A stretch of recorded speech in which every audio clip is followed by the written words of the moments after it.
Yes. So I guess I get the last word in this debate, unless Dick Schwab walks in the door or Victor Lama comes by. So the talk I'm going to give is a slight revision of the talk that I gave yesterday. I've made a few changes in response to points made by Lama and Schwab. So I'm going to begin with this. Dilbert is my favorite cartoon in America, and this is a particularly nice panel. Free will is an illusion. Humans are nothing but moist robots. Just relax and let it happen. Well, the first two sentences are endorsed vividly by Schwab and Lama. And the question is, what follows from that? Dilbert says, just relax and let it happen. In other words, well, you don't have free will, it doesn't matter, there's no point in worrying about responsibility or anything like that. I think that's a big mistake, and that's what I'm going to be talking about. So there's Dick Schwab, who was there yesterday, in his book, We Are Our Brains. I've read the book in English translation. I'm sorry I can't speak or read Dutch. I've been here so often, but everybody in Holland speaks such good English, I've never had to learn Dutch. And here's Victor. He wrote a book called Free Will Doesn't Exist. I haven't read that. It hasn't been translated, I think, into English, but I've read his views, and I had a good chance yesterday to talk with him. And on his other work, on his scientific work, I am, in fact, one of his big critics. Along with my former student, Michael Cohen, we've published 3 articles very critical of his theory of consciousness in the brain in the journal Trends in Cognitive Science. And there's another one that's just been accepted, so it'll be out in a few weeks as well. So Victor and I go back 10 years, in fact, on his views on consciousness and the brain.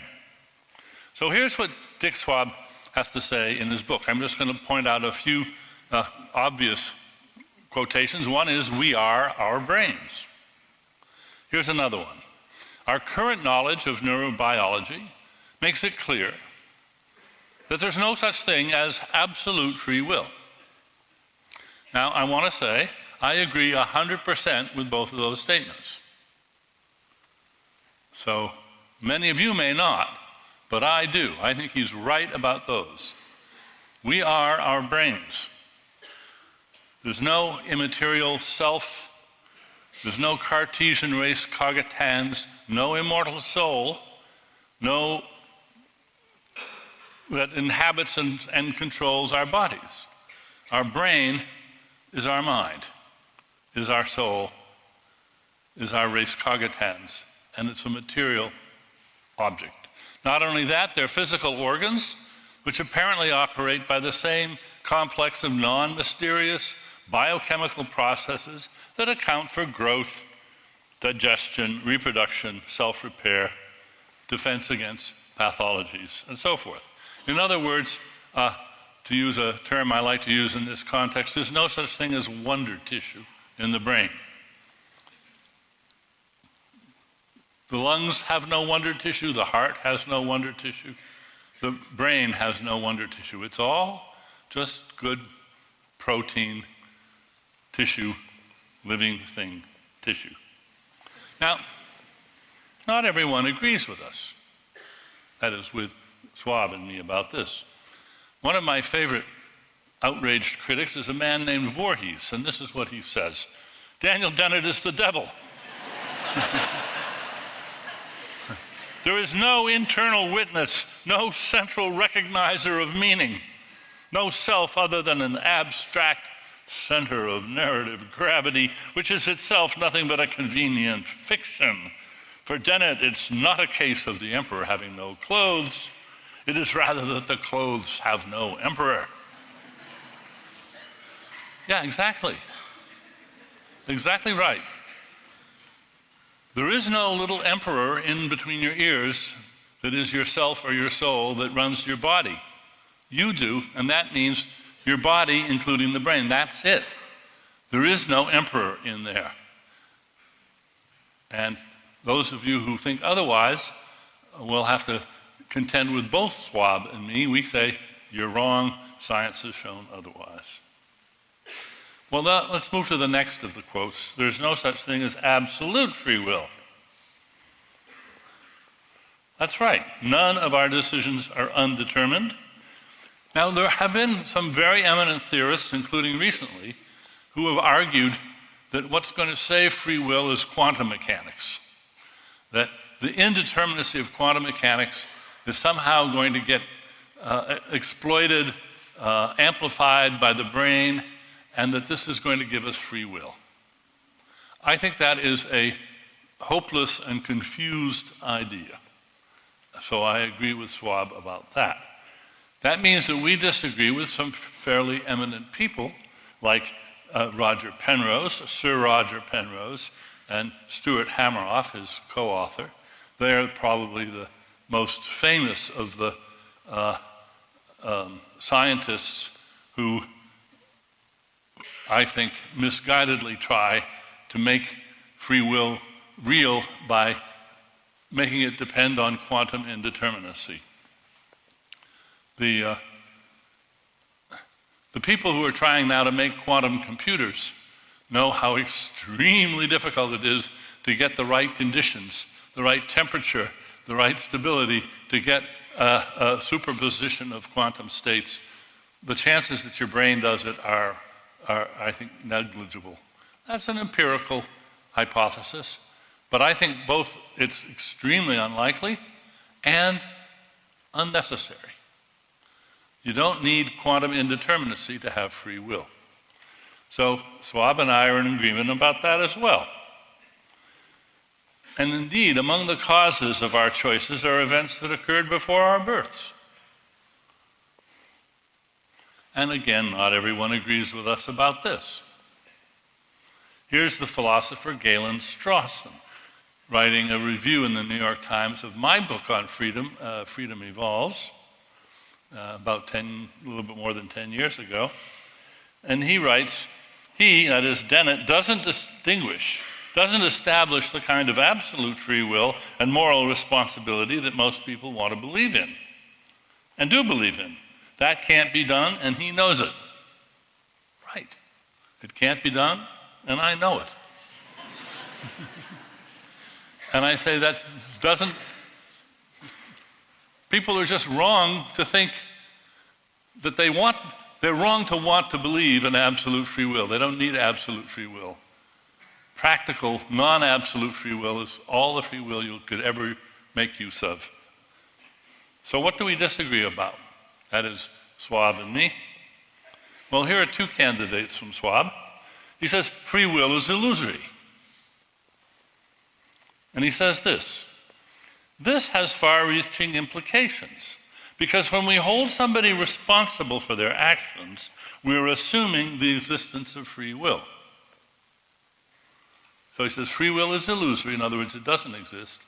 And in order for somebody to be held responsible, free will has to exist. So that's a fairly drastic and important implication. Now, the first point here, I disagree with him, but it's not so much a disagreement on substance as on tactics, as I will soon try to explain. It's how you go about defining the term free will. The second point is where the big disagreement lies. But it's hard to tell because Schwab is almost silent about the supposed implications.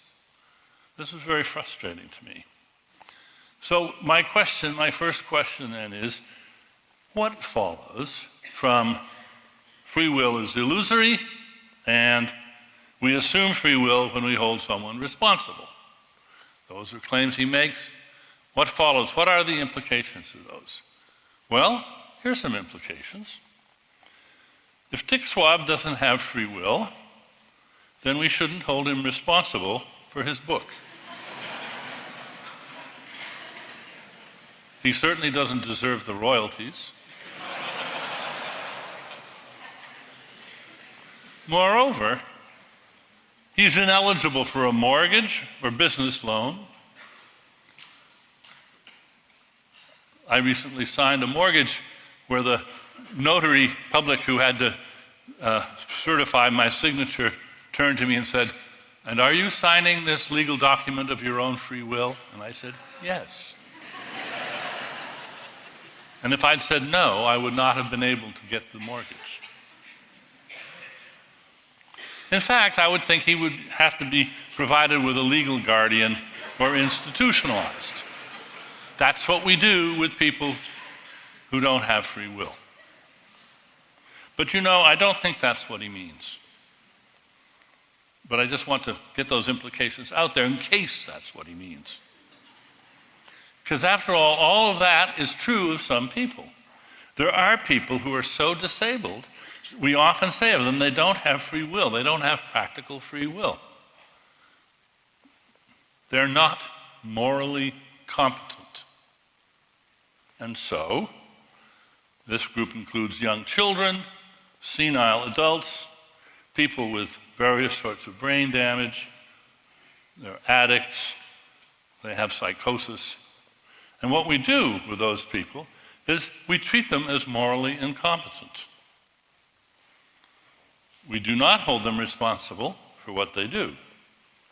And, of course, that being the case, we deny them the full freedoms of citizenship. Now, here's a question. Does Dick Schwab think we should extend this policy to everyone? I don't think so. But on one reading of the term free will, that would be required. If nobody has free will, then everybody is morally incompetent. Nobody has responsibility. So we better get them all. I don't know who the guardians are going to be, since none of them are competent either. Something's gone wrong. Does Schwab think we should extend the policy to everyone? No. But he doesn't say why or why not. So now let me turn to Victor Lama. There'll be more about Schwab and Lama later too. Lama says that the brain is a computer, and I agree with that. And he also says that the conscious mind is a quebeldos. And now that I know what it means, I don't think I agree with that. He says the self doesn't exist. And as that outraged critic just reminded you, that's what I think too. The self is a center of narrative gravity. But wait a minute, let's just pause for a moment and think. Are centers of gravity real?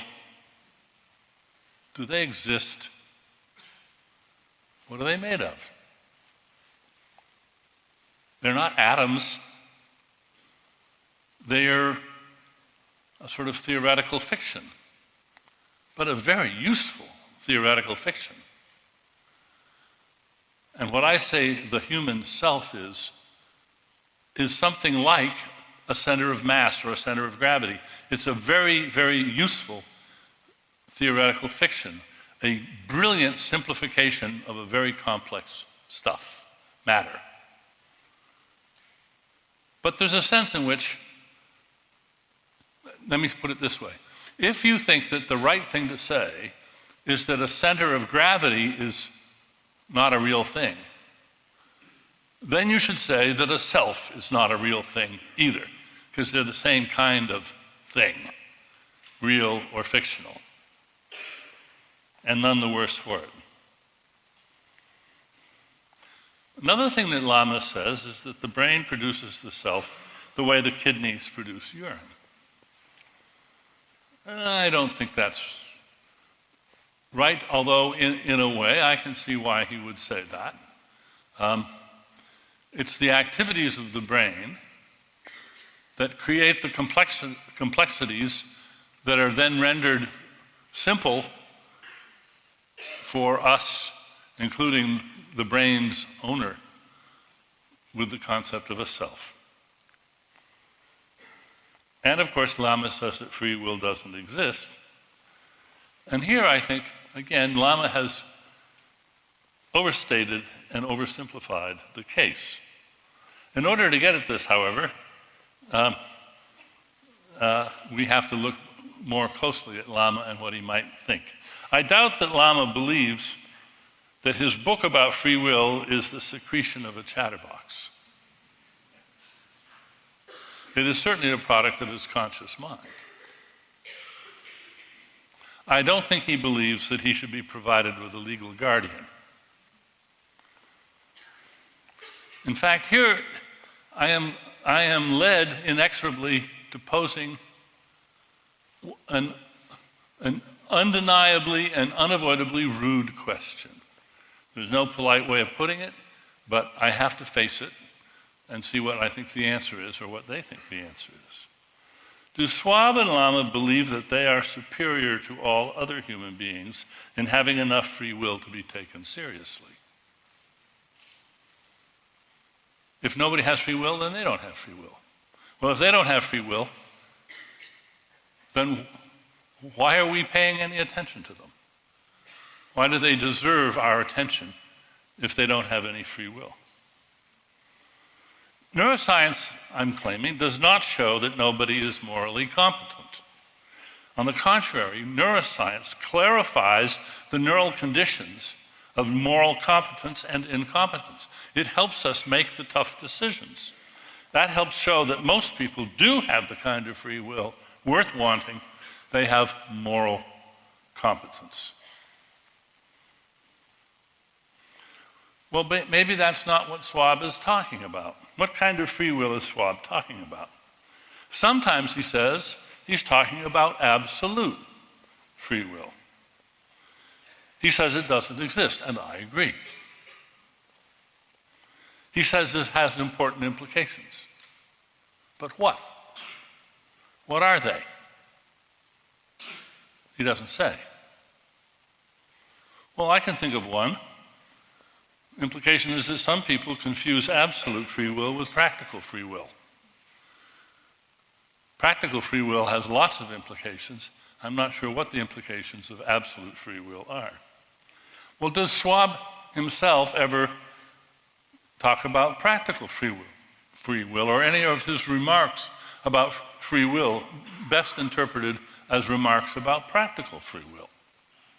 Well, he says this: free will is illusory, particularly in the case of mental disorder.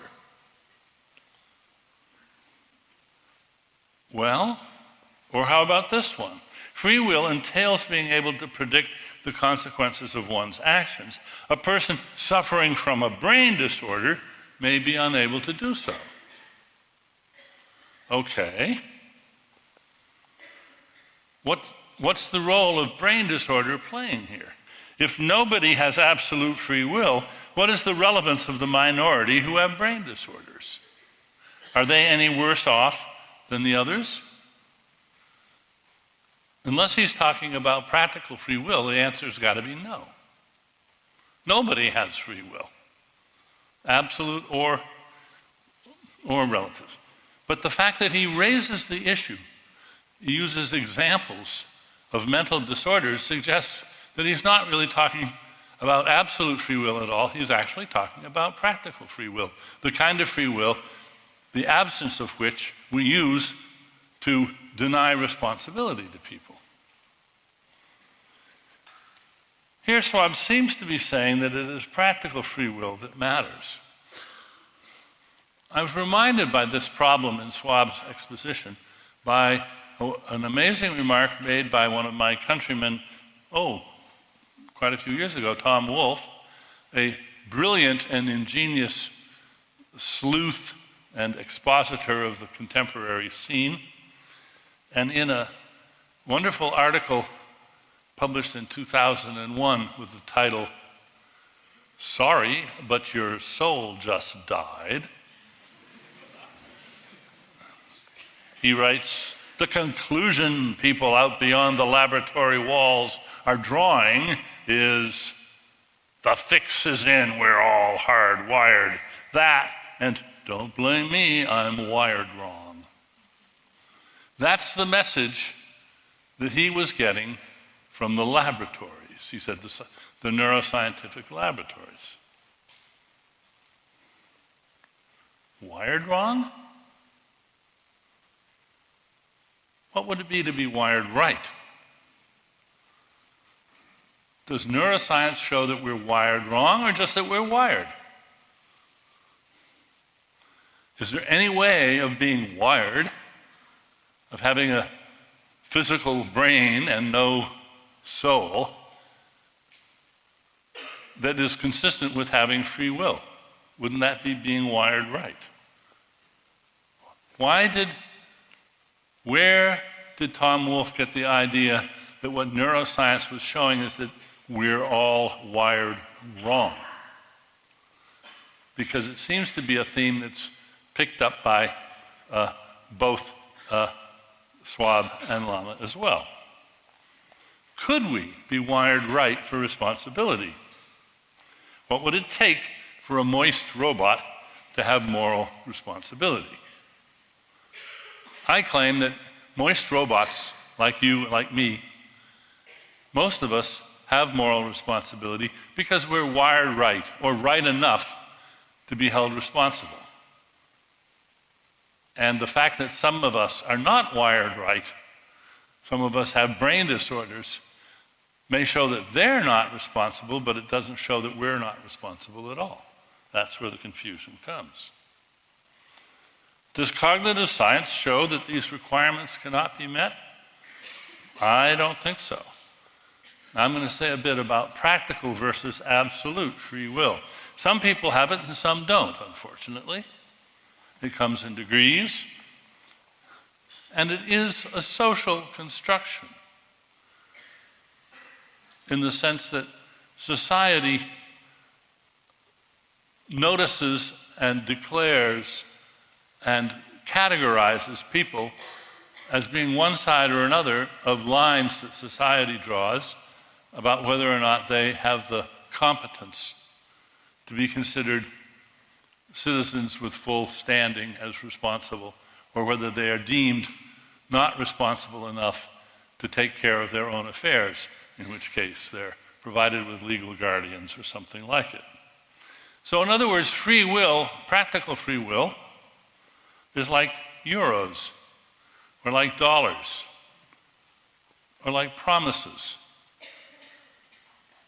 It's not a state of the brain, it's a status of competence that is agreed upon the same way we agree on what euros are or what dollars are. Is it like colors, the other term for my title? Well, no, colors are a little different.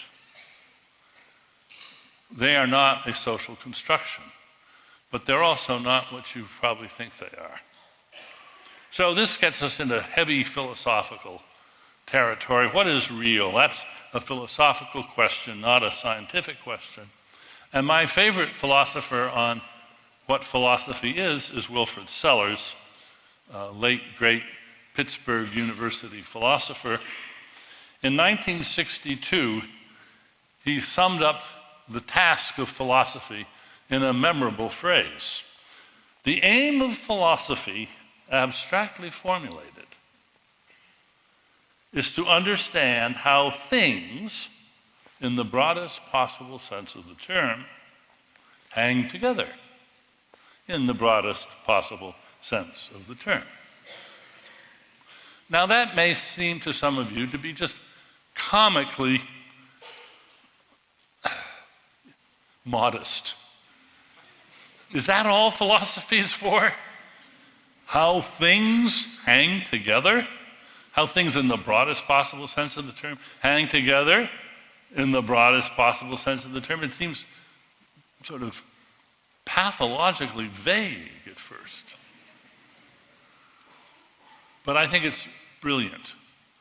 And I'm going to defend it and try to show you why it's such a good description of the task of a philosopher like me. In that article of 1962, Sellars distinguishes between two images, the manifest image and the scientific image. The manifest image is the world we all live in and know about until we start learning science. So the manifest image is the world of solid objects, living things, colors, words, haircuts, opportunities, euros, and free will. These are the things in a pretty broad sense of the term. What kind of a thing is an opportunity, after all? Or for that matter, a euro? These are pretty unusual species of things, but they're things that we're all familiar with. They're some of the first things we learn about. Now, on the scientific side, we have neurons and proteins and atoms, electrons, the Higgs boson, recently discovered thing, and maybe strings, brains. Those are the things of the scientific image. And you can see at a glance, they're really quite different. The ones on the right, the scientific things, are in a certain sense strange things, but they're no stranger than the things on the left when you think about it. Promises have no chemical formula, no mass, no precise spatial location. Colors aren't what people think they are.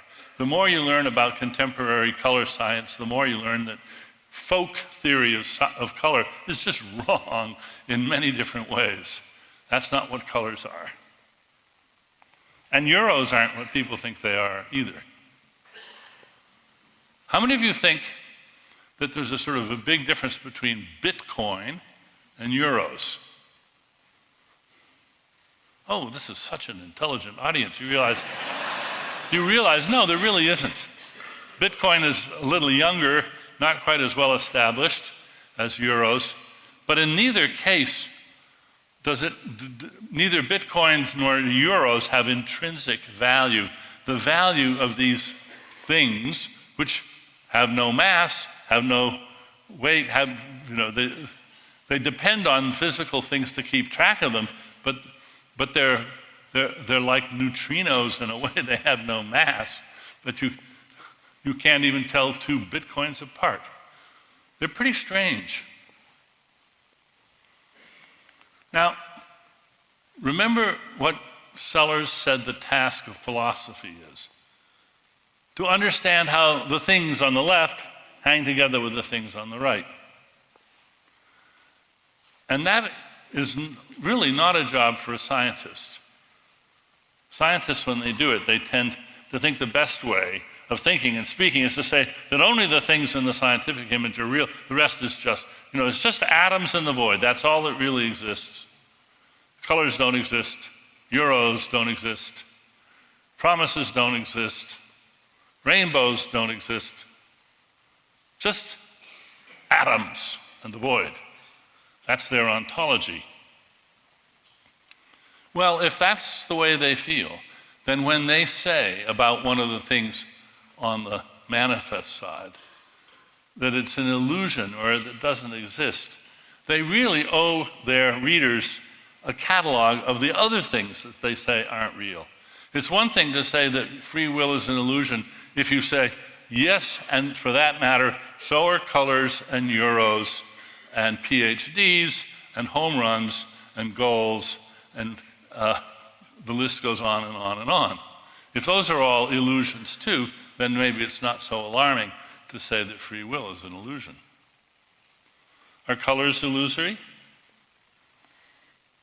How many of you think that, strictly speaking, there are no such thing as colors?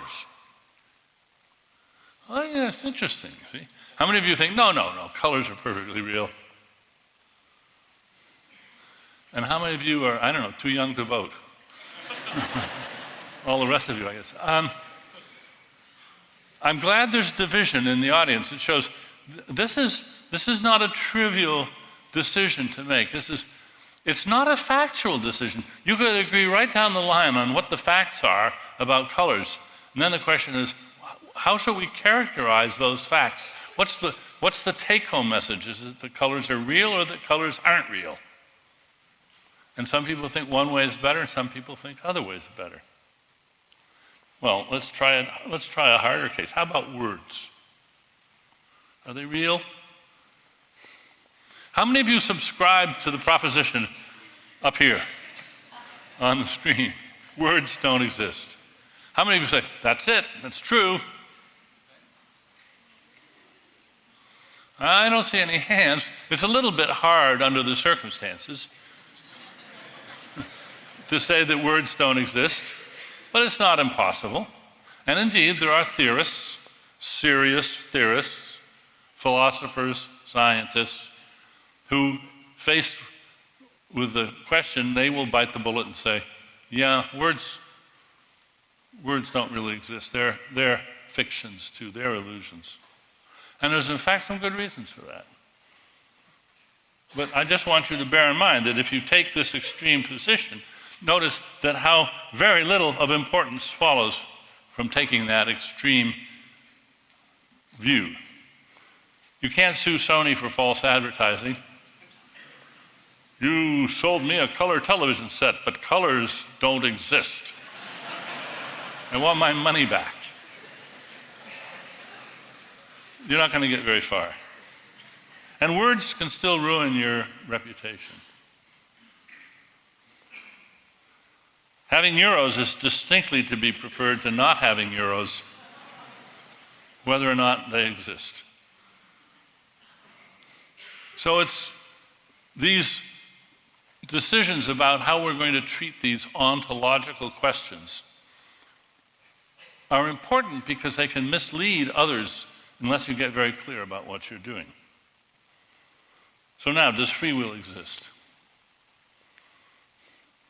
In what sense? Well, I want to suggest that the key to answering this is to look at Slors' concept of the manifest image. The manifest image of any species is composed of things that are Gibsonian affordances. Now, that's a term due to the late, great, eccentric psychologist J.J. Gibson. He coined the term affordances. And what are affordances? They are opportunities. As he says, they're what the environment offers the animal for good or ill. Holes are for jumping in, windows are for looking out of, doors are for entering and exiting through, cups are for holding liquid, water is for drinking or swimming in, and so forth and so on. He argued that different species have different sets of affordances, the things that matter to them, and their perceptual systems and their action systems are beautifully designed to pick up the affordances that matter and do the right thing with regard to them, respond appropriately. In other words, what he's saying is that the ontology of a species is determined by practicality, by what matters to it.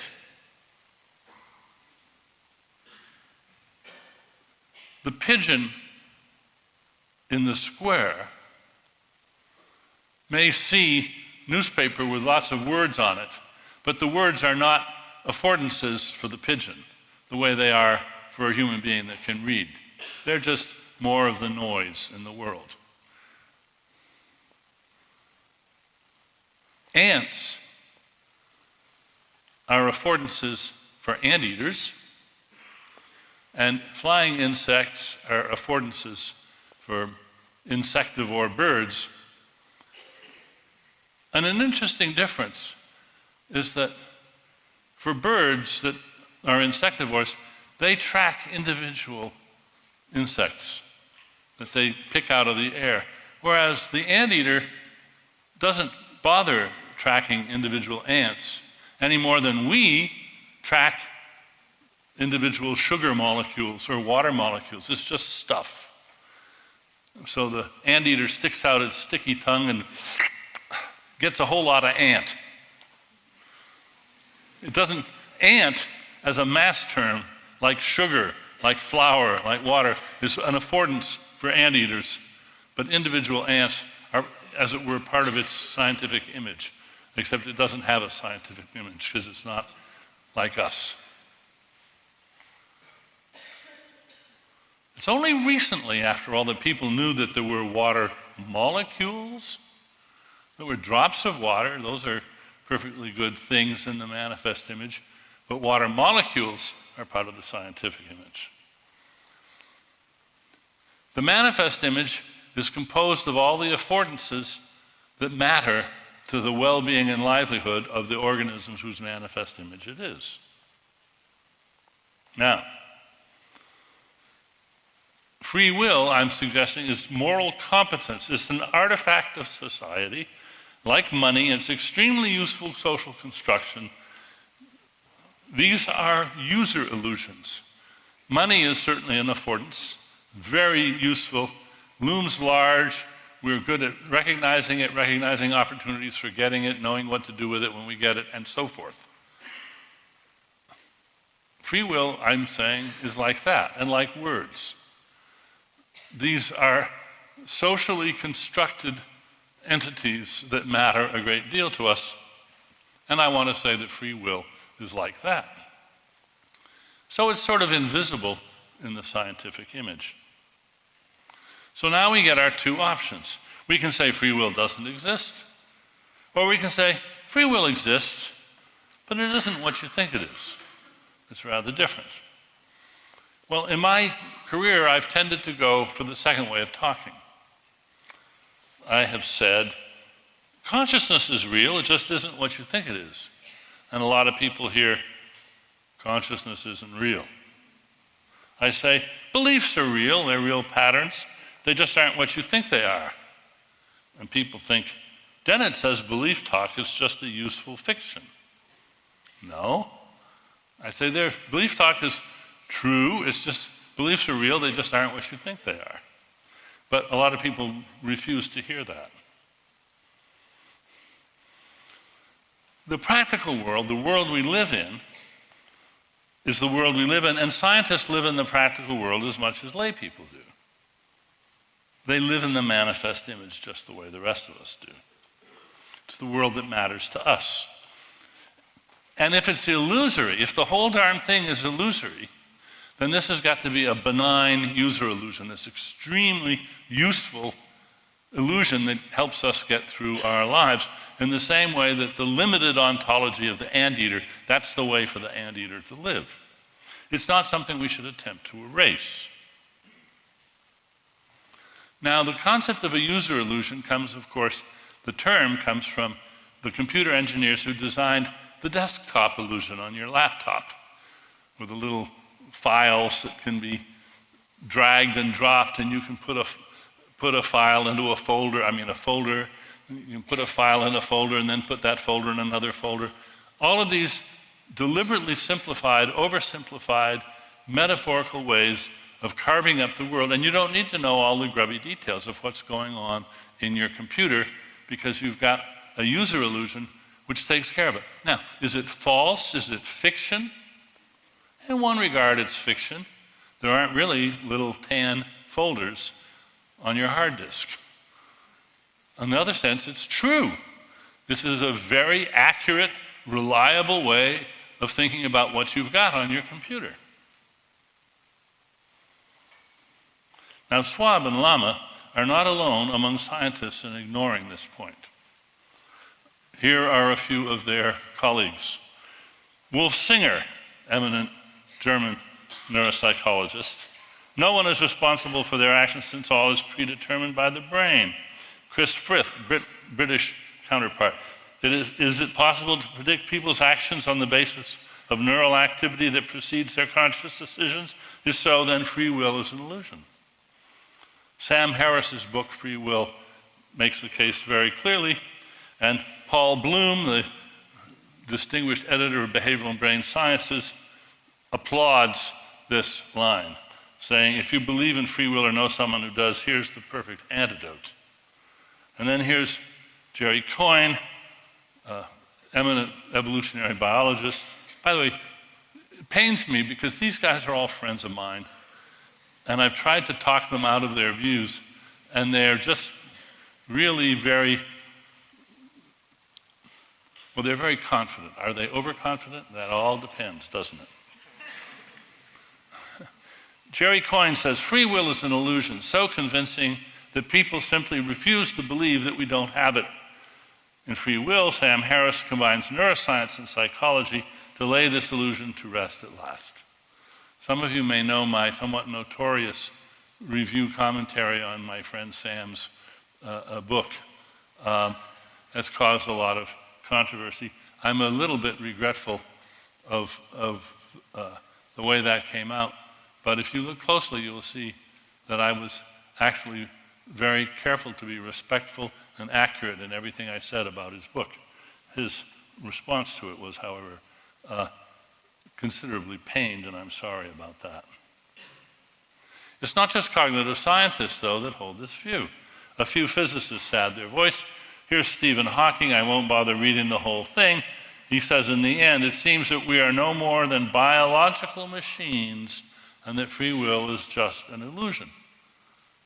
Well, I think it's embarrassing that Stephen Hawking would be so sure that a moist robot couldn't have free will.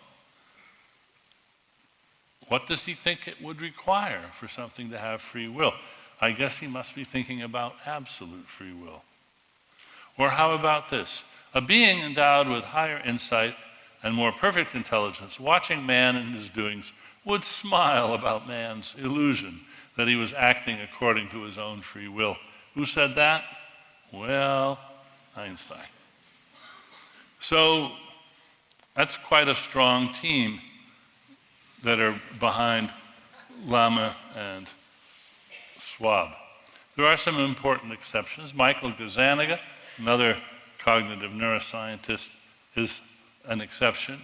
His view is much more nuanced, and I dare say it may well be because he has taken the trouble of getting a group of smart and well-educated, well-informed young philosophers to assist him in thinking about these issues. So Schwab and Lama have a very distinguished supporting cast, and yet I'm claiming they're making a big mistake.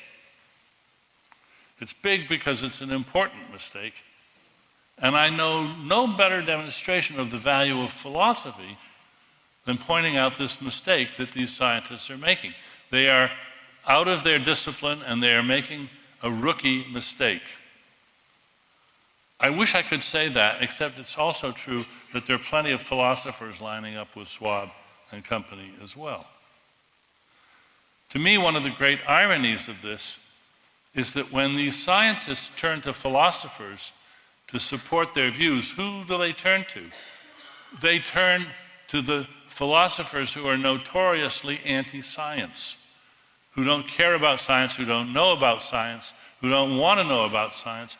Basically, all the philosophers who are interested in science disagree with them and side with me, but the scientists take as their authorities the philosophers who don't take them, the scientists, as authoritative about anything. There's sort of irony in that. Well, let's look more closely at Dick Schwab's idea of free will. In his book, he relies on a definition by somebody named Joseph L. Price. The ability to choose to act or refrain from action without extrinsic or intrinsic constraints. I hadn't heard of Price. I looked him up. He's a theologian. And I agree with Schwab, so defined, free will doesn't exist, and a jolly good thing. You wouldn't want it to exist. Let me give you a little case so you can imagine why you don't want that to be free will. So you're driving along, you see a billboard that says, "Punch your dentist." And you think, no, why would I want to do that? I don't have any reason to punch my dentist.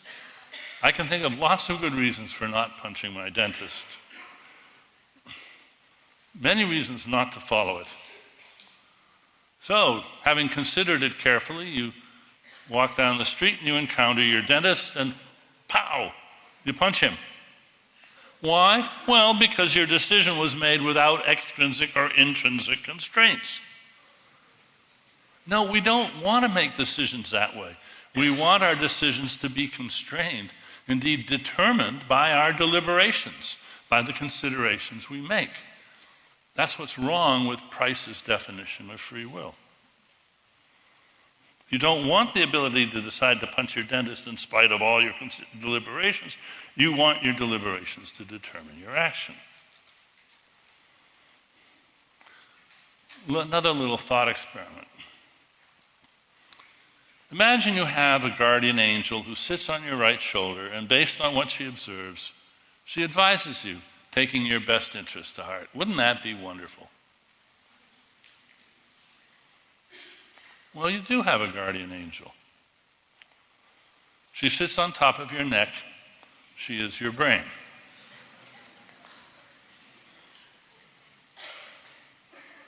My brain made me do it. What else would you want to make you do it? After all, quoting Schwab, I am my brain. My brain controls my body, determining all my actions. Well, then I control my body, determining all my actions. What could be better than that? Isn't that free will? If I control my body, determining all my actions, isn't that a pretty good definition of free will?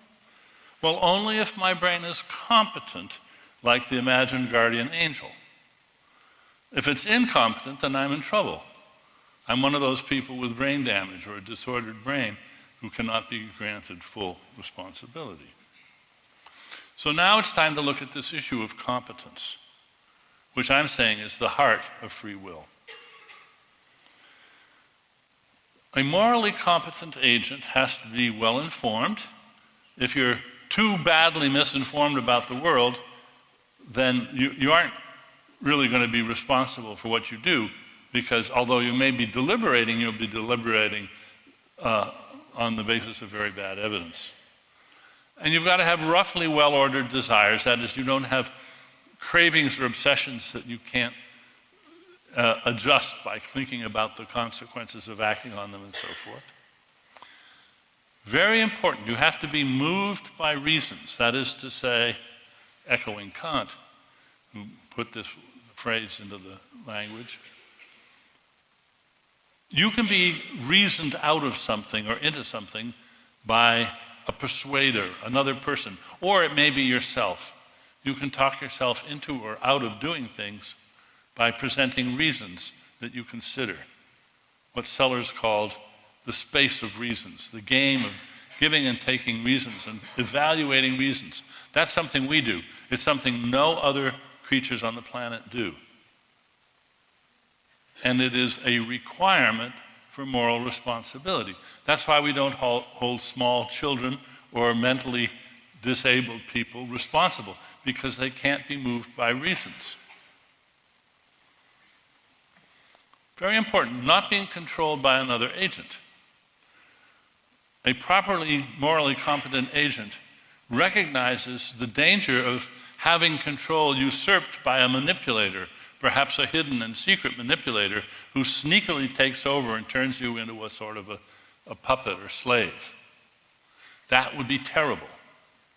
It is no accident that scientists and philosophers, when they start worrying about determinism, they start putting puppet strings in their diagrams. You may have noticed that on the cover of Sam Harris's book, he's got marionette strings on the diagram. We recognize that if I am controlled, you recognize, if you are controlled secretly by some nefarious neurosurgeon or evil puppeteer, then you're not responsible. But that's very different from being controlled just by events in the environment. I walk into a supermarket, I want a can of tomato soup. I see 50 identical cans of tomato soup on the shelf. I reach out and one of them comes off into my hand. I didn't care which one. I'm not being manipulated. But I am being caused by the environment to pick a particular soup. Now maybe if there's some flashy advertising on one of the cans of soup and I pick it up, that's a different story. But then again, I've learned to be careful about things like that. I try to be a little bit wary as a consumer. I don't want to be manipulated. That's part of being a morally responsible agent. A morally responsible agent has to be punishable. That's one of the reasons that robots do not make good morally responsible agents, because you can't really punish them. You can't even take them apart, because they can always be put back together again. As they say in poker, you have to have skin in the game if you want to be a moral agent, if you want to be able to make a promise. And then there's the favorite category of all, could have done otherwise. If you're a morally competent agent, it has to be the case that when you act, you could have done otherwise. And this is the one that hangs everybody up because they misunderstand it. Now, I submit that this list of specs for a moral agent says nothing about causation or unpredictability. And it says nothing about that because they are simply irrelevant to whether you have free will. Now, yesterday, when I trotted out Schwab's use of the definition of free will by the theologian, he objected that he quoted that only to reject it. Well, he also rejected his definition of free will, but here it is, the ability to make a different decision in exactly the same circumstances, which is his reading on could have done otherwise, I assume. Well, if our decisions are determined, then this is, strictly speaking, impossible. In exactly the same circumstances, we'll be causally determined to do exactly the same thing. But why should that matter? That is not a relevant factor to consider when you want to know if somebody is a moral agent. And I would like to try to show you how that can be. First of all, notice that Schwab's definition is no better than the theologian's. It has the same implications. It would take me too long to spell that out. The mistake in Schwab's definition is this: free will is not decision-making in the absence of causation. We want, as we just saw, that our decisions to be subject to constraints. If they weren't, we'd be pathological deciders, like the person who punched the dentist in the nose. Our brains are not insulated from the environment, nor do we want them to be. We want our brains to be exquisitely sensitive to the environmental impingements, the information that's flowing in, and then to make good decisions, informed decisions on the basis of that information. They are part of the causal fabric. Here's what could have done otherwise actually means. It does not mean causal indeterminism. The best way to understand it is to understand a concept from engineering, the concept of degrees of freedom. How many degrees of freedom does this robot arm have? 1, 2, 3, 4. Or how many degrees of freedom does this chess program have? Or any degrees of freedom is a very nice technical term because each degree of freedom has to be controlled. By what? By information. And what you want to be able to do is to have many degrees of freedom and have them all in principle controlled by the system. If you have that, then you've got free will. It's a measure of rational flexibility, not metaphysical isolation from causation. It's the sort of thing you're getting at if you ask this sort of question of an agent. Would it have made any difference if we'd drawn his attention to X, where X is some relevant fact that the agent didn't consider? And if the answer is yes, if we'd drawn his attention to X, he would have said, oh my gosh, I was about to make a terrible mistake, and would do something different. That's being moved by reasons. That's being able to do otherwise. If, when we try to draw attention to X, the agent simply can't hear us, can't act on this, then we say, he can't be moved by reasons. He could not have done otherwise. He was frozen with fear. He was disabled by anger, by fear, by prejudice, by something that disabled him from making a responsible decision. Well, where did those specs come from? They came from us, not from the holy book. We evolved them culturally over thousands of years. One way of looking at moral responsibility is as eligibility in what I call the Moral Agents Club. We members make the rules, which are not entirely arbitrary. They're well thought out, and they often require bright lines. We say if you violate the rules, you have to pay a penalty. Pay a penalty. The whole system of punishment in the law is based on this very important idea of contractual obligations that we enter into. I won't bother going into that. I'll move a little faster. Earlier I quoted Schwab as saying this has far-reaching implications because when we hold somebody responsible for their actions, we're assuming the existence of free will.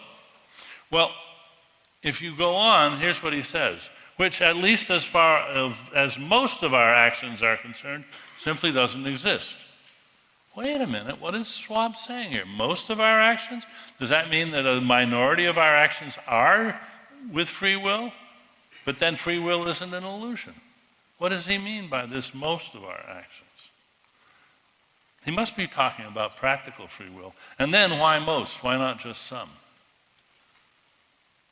Why doesn't he just grant some of our actions are made without free will, and if the circumstances are severe enough, we will ask for and duly receive a verdict of diminished responsibility, or we will be considered completely exculpated because we could not do otherwise. But then his whole case against free will as being something illusory that doesn't exist begins to fall about. Well, what makes him so sure anyway? And the answer is he thinks that neuroscience has established this, and the experiments that he thinks are responsible for this are the experiments first done by Benjamin Libet and now more recently by John Dylan Haynes and Soon and a number of others. I'm not going to discuss the Libet experiments. They are famous, but also the experiments are poorly designed and incoherently interpreted by Libet and most other people. And if you want to know more about that, there's plenty of literature on that.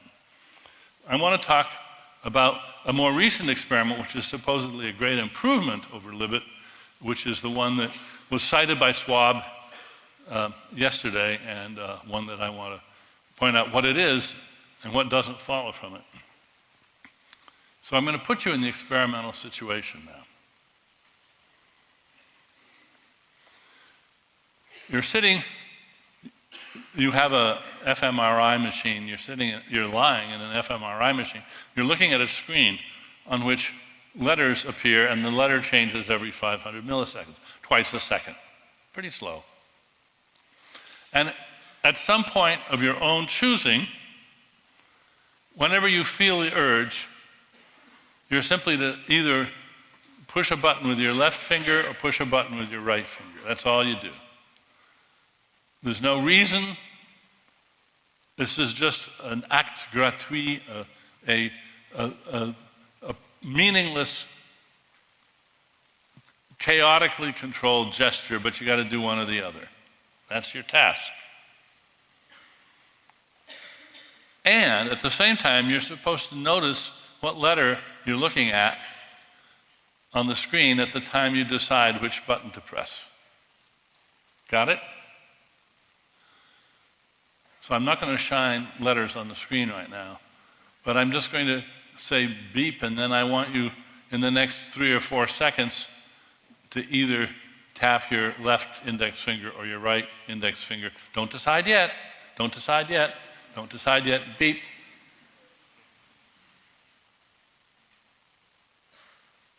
Have you done it? All right, now that's their example of a free will decision. Notice it has no moral significance at all. You have no reason for choosing it over the alternative. And so you might wonder, how on earth am I going to decide which to do? And you're not supposed to have a conscious reason for it. How do you do it? Let me give you another little exercise. I want you all to do this out loud. I want to ask you to just spew some random digits. 4, 7, 3, 9, 6, 2, 1, 2, 5, 7, 4. Just, I want, do it and make it random. Okay? Ready, go.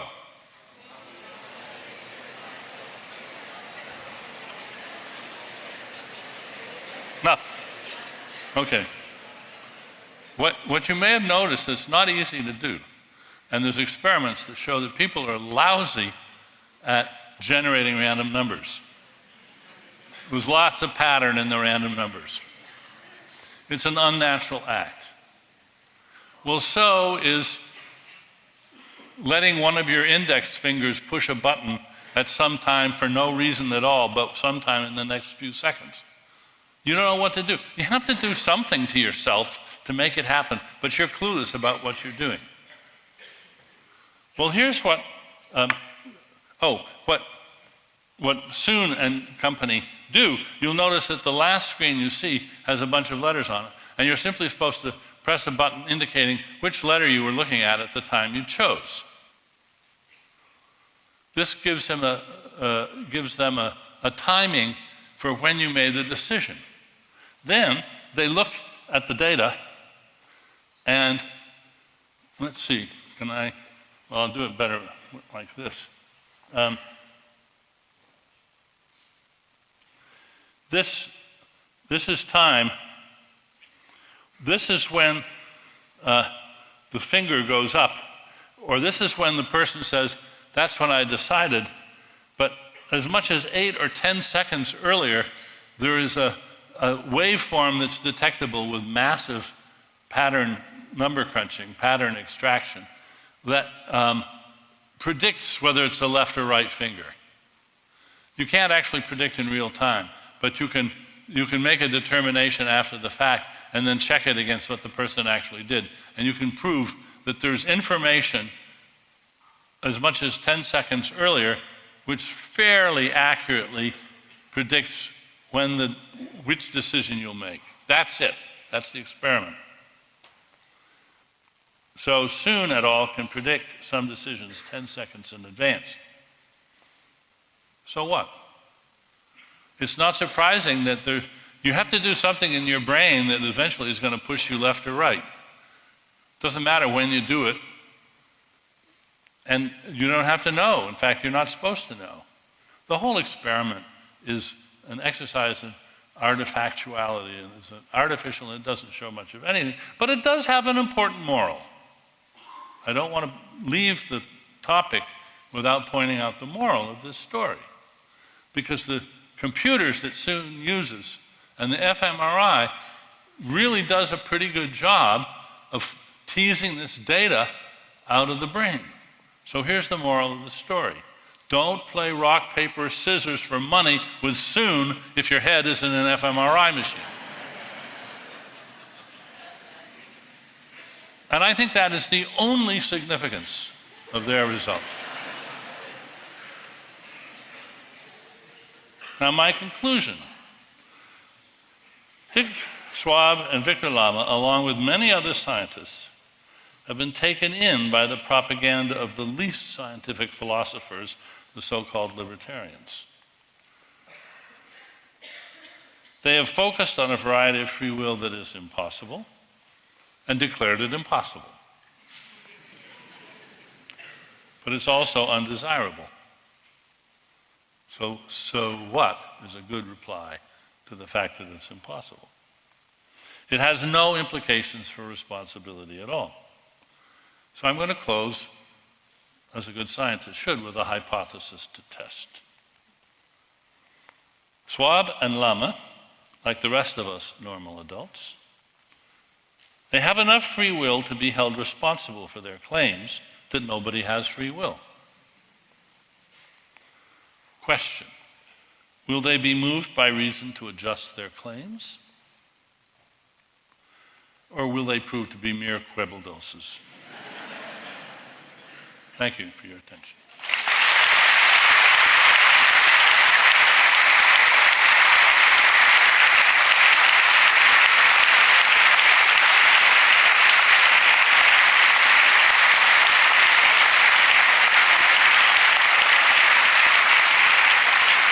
Thank you. Okay. Let's see here.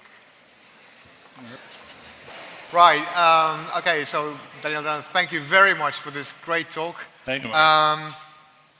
Yeah, it's my privilege to be able to ask you a couple of questions before the floor is open for at least a number of you.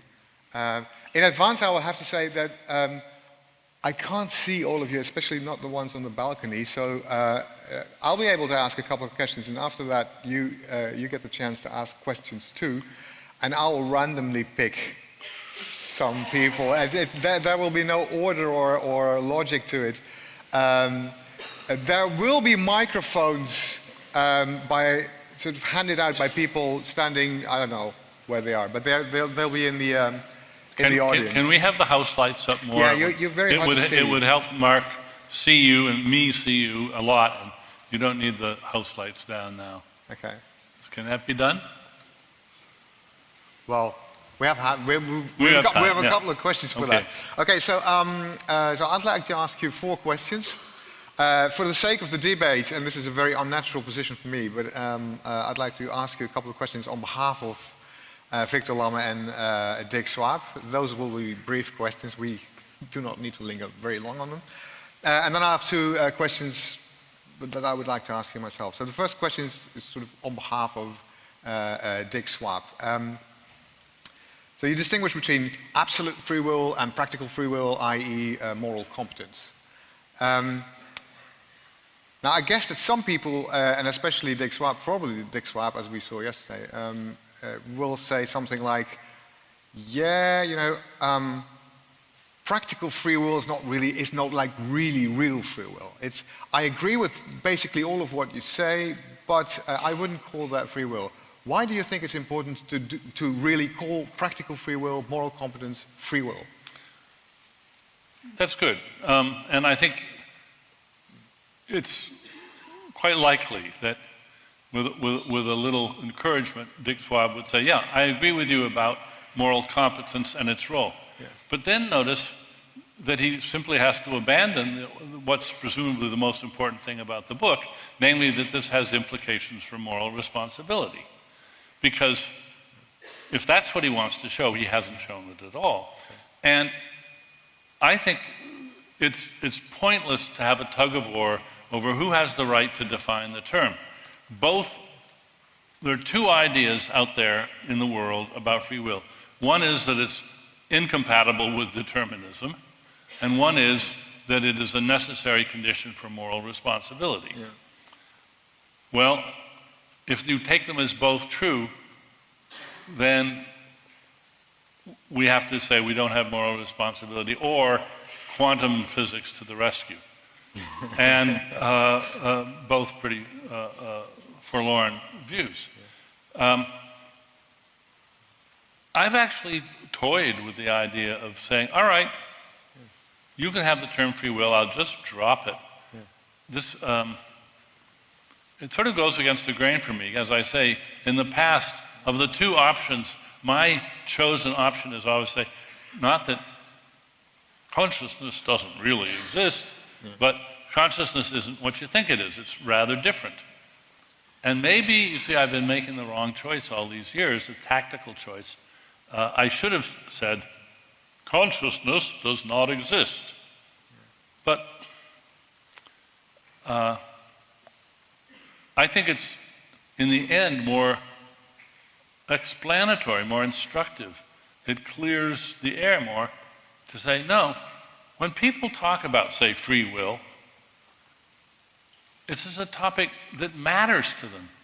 Yeah. It matters to the undergraduates. There's no topic in philosophy that can get the undergraduates on the edge of their seats better than free will. Yeah, no. That's because they appreciate its role in establishing free responsibility and the meaning of life.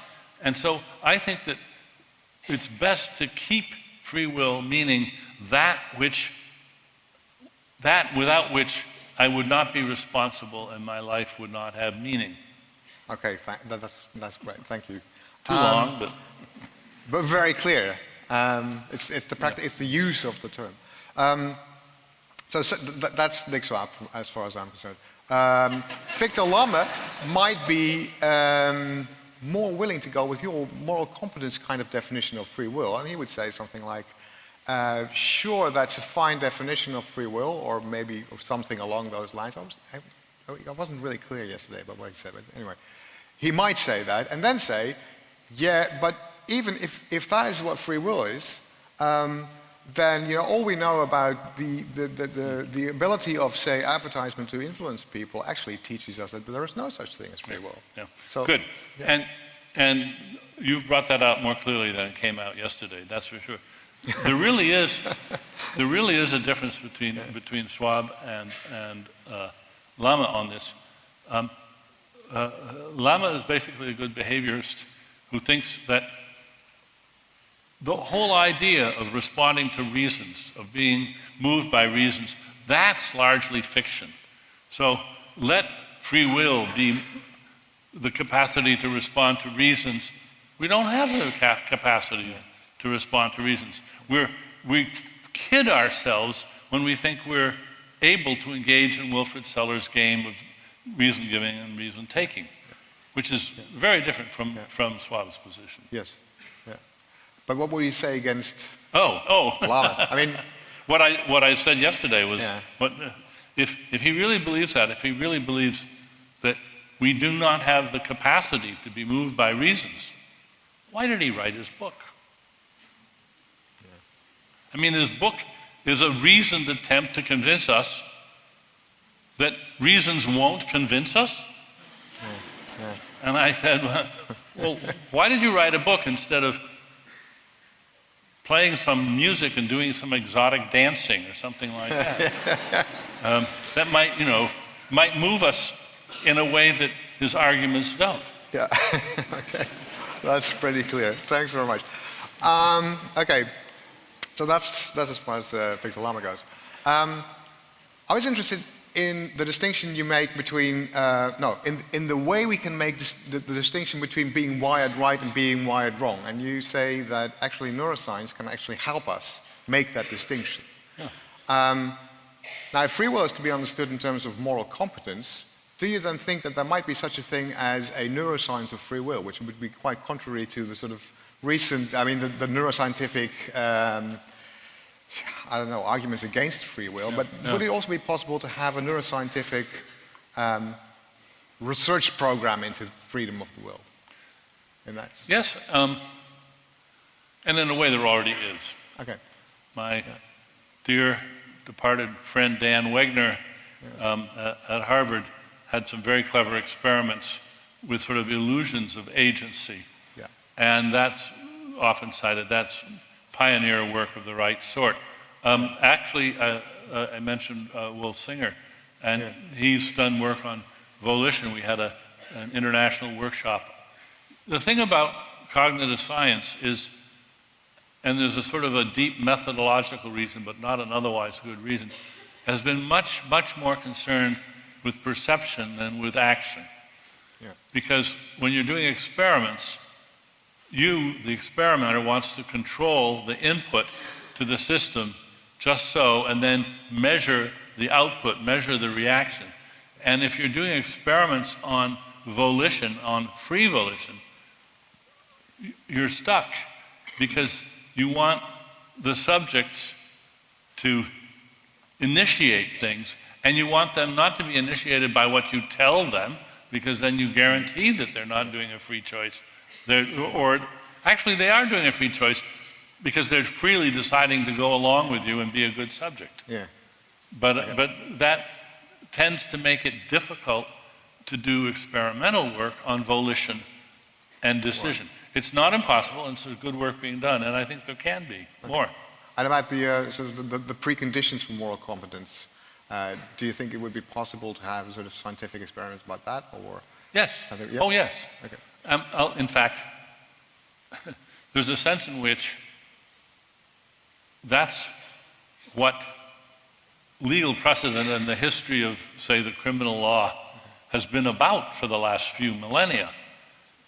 Figuring out sane rules for moral competence.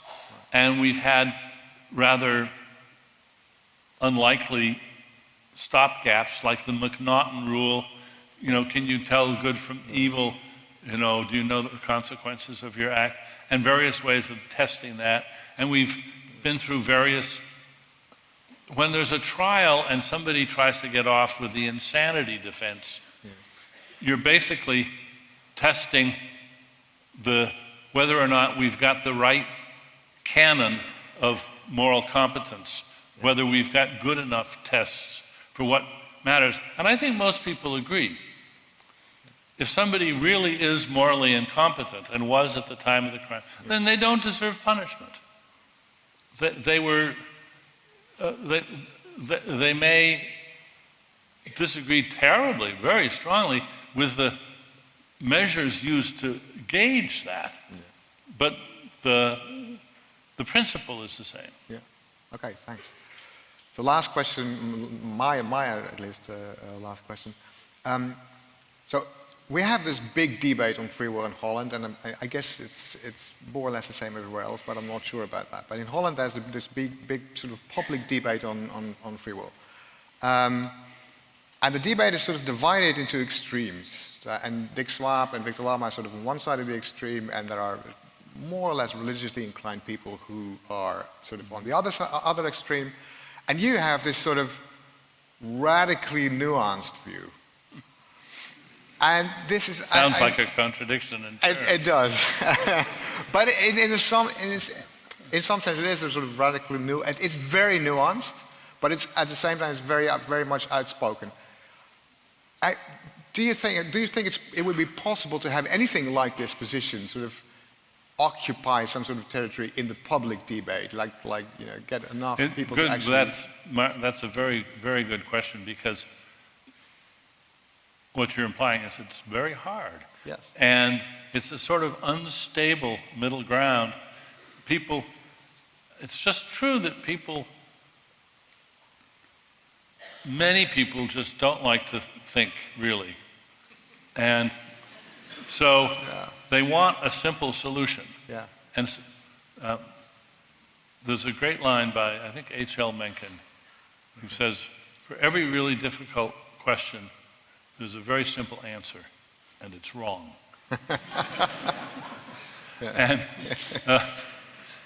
And so people tend to polarize. Yeah.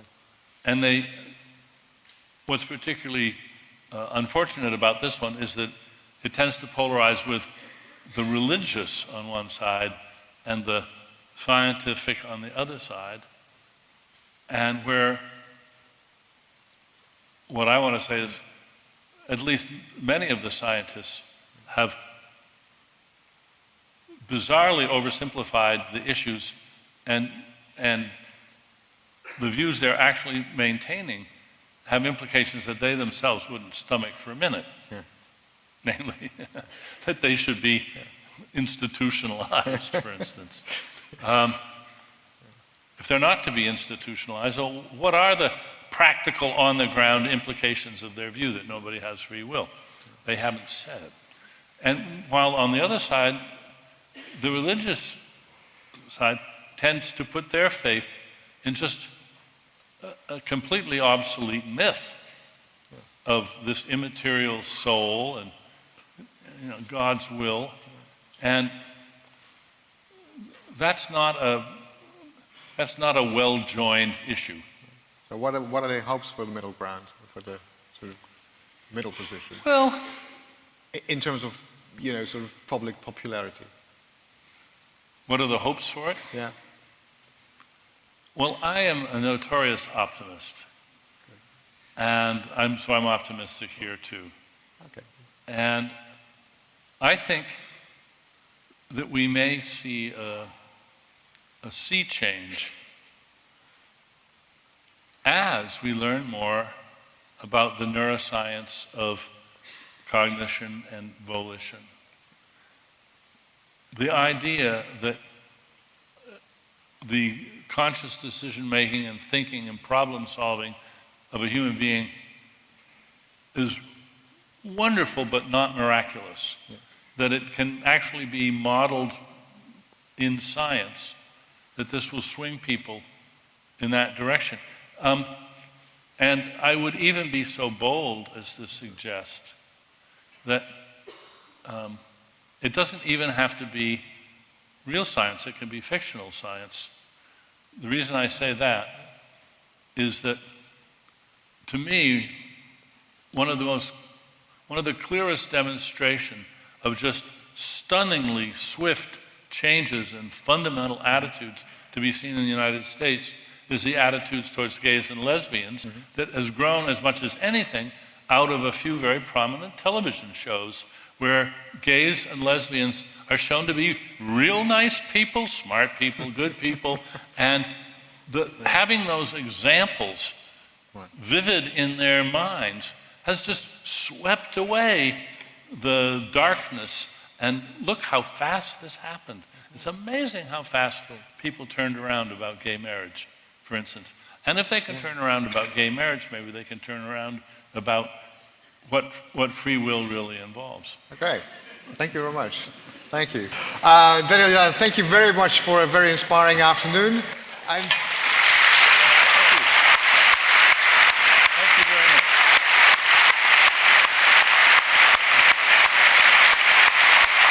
And thank you. Thank you very much. Thank you very much.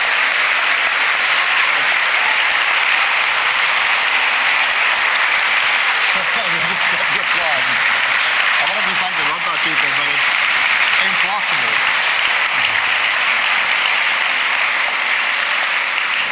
I thank you very much to all the people from Radboud Reflects for organizing this afternoon. Also a big hand for them.